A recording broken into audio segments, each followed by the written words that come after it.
What is going on, Ada Nation? Welcome to Dapp Central. My name is Fareed. In today's video, I want to highlight a few reasons, right? And this is just the very tip of the iceberg as to why Cardano has been outperforming the majority of crypto assets in the early portion of this bull run.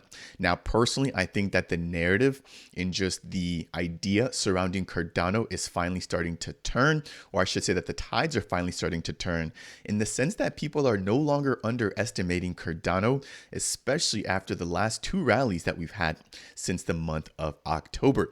Now, I want to highlight a couple of reasons with some additional ones that I'll probably break down in additional videos as to why things have been performing so well, and then some potential headwinds that appear to be dying down, which could actually open up even more of an opportunity when it comes to the growth and rapid adoption of Cardano. So first and foremost, let's go and jump into the couple of Cardano Pros, which was actually listed by a really key community member. That is going to be Mati Winnetu. So shout out to this particular user here on Twitter with the following post. Current Cardano Pros. Number one is going to be liquid staking. If you're not aware, as opposed to staking on Ethereum, where you have to have your assets locked for a certain amount of time, or actually have a certain amount of ETH in order to be able to stake or delegate, that is not the case on Cardano. Here we've got the luxury of having what we call liquid staking. So you can basically go ahead and stake and unstake at any time that you want. Your coins or your ADA never leaves your wallet. And on top of that, you can stake or delegate something as small as one ADA, right? All the way up to 10 or even 100 million ADA. So little to no restrictions from a delegator's or a staker's perspective when it comes to Cardano. Number two, no fees charged on transaction failure. Again, when you're utilizing a platform like Ethereum, right, where you have to pay your gas fees up front, if the network is congested, or if the transaction just doesn't end up going through, right, regardless of whether what you wanted to do was done, you had to pay that gas fee. On Cardano, that is not the case. Again, with the deterministic model that we have with the UTXO platform, right, or infrastructure, we're able to make sure that you're not being charged for things that don't go through. I mean, that's what we're used to in the regular world, right? Imagine going to the bank and trying to swipe your card and not receiving what you paid for, but still being charged for whatever that amount was. It just doesn't make sense. And crypto should also follow the same kind of mantra that you shouldn't be paying for things that you're not receiving or services that aren't being completed. Number three is going to be no slashing for operators or users.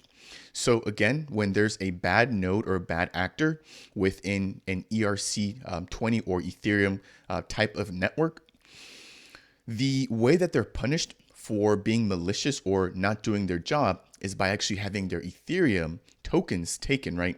And if you're delegating to a node operator that, maybe has control or just that isn't paying attention or falling asleep at the wheel, you could be in a world of hurt for their particular actions. On Cardano, again, we've got over 3,000 stake pool operators, but if any of them fall asleep, the worst that could ever happen to you is the fact that you just lose your Cardano staking rewards. So again, a huge difference here when comparing Ethereum versus Cardano with respect to node operation, delegation, and just the account-based model versus the extended UTXO model. I already did talk about the fact that you don't have to have a minimum to actually go ahead and stake. And then the next piece is surrounding higher emphasis on formal verification. So as you guys know, Cardano is one of the few blockchains that takes a fundamental approach first, actually ideating everything down, getting everything in terms of concepts written out, testing out their hypothesis before actually beginning to hit the ground and implementing things. We've seen other networks do the exact opposite, which is to build first, then ask questions later, which only seems to get them in trouble, even though they might get a portion of the early market share. Now, I released a video not too long ago breaking down why Cardano's late movers advantage could actually be a benefit in disguise, especially when we have so many blockchains building first and then breaking down only to try to figure the main core issues down the line when there's already, tens of thousands of users. And of course, in a blockchain space where we don't want to have any rollbacks or any muting, right, of the actual blockchain, you then have that issue as well. So quite a few different things there when it comes to just Cardano's research-driven approach. We've got IOG, the Cardano Foundation, and Emergo, which are all spread out throughout the globe, right? Really trying to make this vision come through, with IOG being that core focusing arm surrounding the research and development developmental portions, I should say, of Cardano. So one of the biggest things there, in my personal opinion, is going to be that higher emphasis on formal verification. Now, with the last piece here is surrounding the way that we interact with tokens, as opposed to how tokens and wallets interact on the Ethereum network. So on Ethereum, what you typically have for a token, right, is a ledger where wallets are then basically added or subtracted to it, identifying exactly how much of the particular asset that they actually hold. On Cardano, that is not the case. You're actually able to hold your physical tokens, or your, I should say, your fungible tokens within your wallet without them actually being tied to a ledger, where you're only being added to the ledger and not actually holding the assets themselves.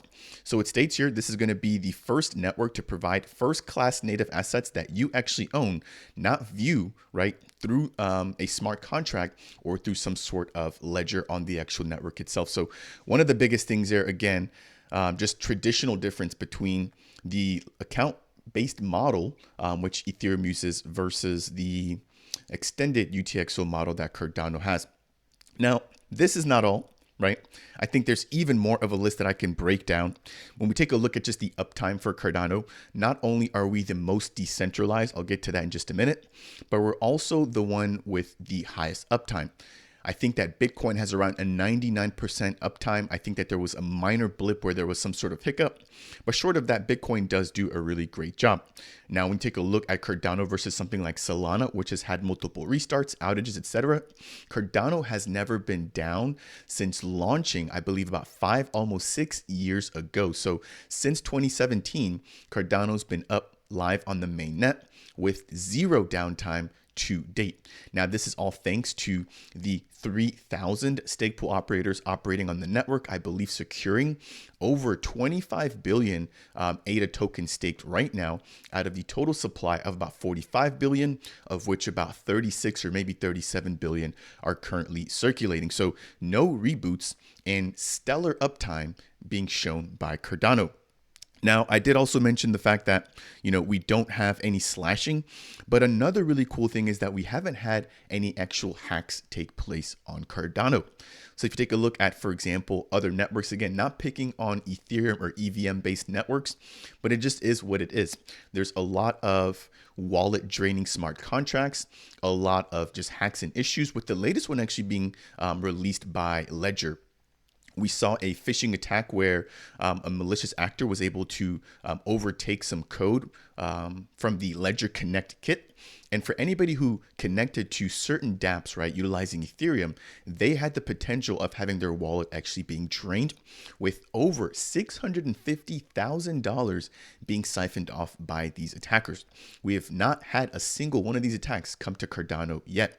Now, to be completely transparent, we did have something that took place very recently where we saw somebody create a fake giveaway website, and it basically had you connect to the giveaway website. And in order to quote unquote claim your reward, you had to sign a transaction.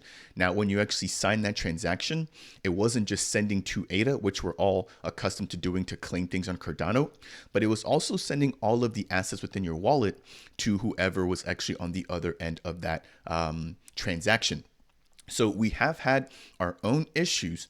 However, they are completely different and they are not as easily executable as they are on other networks. So I did want to highlight that there as well. Now, I did want to talk about decentralization as we get ready to close this out. I mentioned earlier that Cardano has the most decentralized blockchain out there right now. Again, we've got over 3,000 stake pool operators. And when we look at the amount of operators, right, compared to exactly what would need to be taken over in order to get over 51% of the network, which is going to be referred to as a 51% attack, right? We can utilize something like the Nakamoto coefficient. So the Nakamoto coefficient basically highlights exactly how decentralized a blockchain is. And I've talked about this in other videos that Cardano has a Nakamoto coefficient ranging of about 28 to 31, just depending on, a particular epoch or a particular month or season in the particular year. Now we have other networks coming in nowhere near as close as Cardano. Let me see if I can just quickly pull this up here. And let me just go ahead and just share my screen again here with you guys. What I'm going to be looking at is going to be a website called NakaFlow, which breaks down all of the Nakamoto coefficients for other comparing blockchains. So we've got Avalanche coming in at 23. We've got the Cosmos network with 7. We've got Polkadot with 92. So we do have to give them credit for that. We've got Mina coming in with a Nakamoto coefficient of 95, and then we've got Thorchain with 33. As you guys can see there's very little to no competition, or that there's a very little, or there's not as many chains, I should say, that are actually outperforming Cardano when it comes to the decentralization index or the Nakamoto coefficient. So shout out to the ones that are doing better than Cardano. It's not to say that Cardano is the end all be all, but Cardano is doing a lot more work and is a lot more focused on decentralization as compared to some of these other chains that we have. Now, as we get ready to close out today's video, again, those were just some of the points that I want to quickly highlight. We do have, again, Cardano shooting up from about 24 cents all the way to about 62 cents right now, with an all-time high of about 67 cents, which took place about 2 days ago. If I jump back over into this article here, I do want to highlight the fact that because we're now getting some reduced regulatory risk, there has been increased activity within Cardano, which I think has really bolstered the appearance of the network amongst the greater community. So it states here, ADA's price has been suppressed after the U.S. Securities and Exchange Commission, or the SEC, filed lawsuits against Binance and Coinbase back in June, alleging that they were operating as unlicensed brokers and dealers. Now, the SEC went even a step further, specifically naming Cardano. I think there was a few others as well.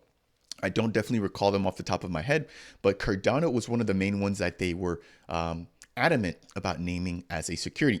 We also even saw them highlighting the fact that, Charles Hoskinson was having AMAs and talking about price action, and all of those things were on the actual lawsuit handed down by the SEC. This told me two different things. Number one, the SEC has no clue what they're talking about. But then number two, that they're actually focused on Cardano, which I think means that we're actually doing something right. Now, each lawsuit specifically stated Cardano as a security instrument, along with a dozen other altcoins. However, this narrative has lost credibility, at least as of late, when U.S. Senator Cynthia Lummis strongly criticized the SEC's ruling by enforcement in a November 20th social media post. So not only is this particular U.S. Senator in agreement with the opening up of just crypto and just the adoption of crypto, we also actually saw an official ruling coming down within the XRP in library cases, which were all in favor, right, of assets within the crypto space not being treated as securities. So we've got two big pieces there really going towards the point of crypto, and two big blows to Gary Gensler and the SEC. So that's been, I think, one of the big pieces that has kind of de-risked some of these assets, including Cardano, therefore allowing for some of this recent price appreciation that we've had. If I scroll down here, they do quickly talk about some of the data usage within Cardano compared to other chains. And by no surprise, at least to me, Cardano is outperforming in terms of adoption there as well. So in closing, data from the past 30 days show a 16% increase in the Cardano user base and an 83% growth in Dapp volume.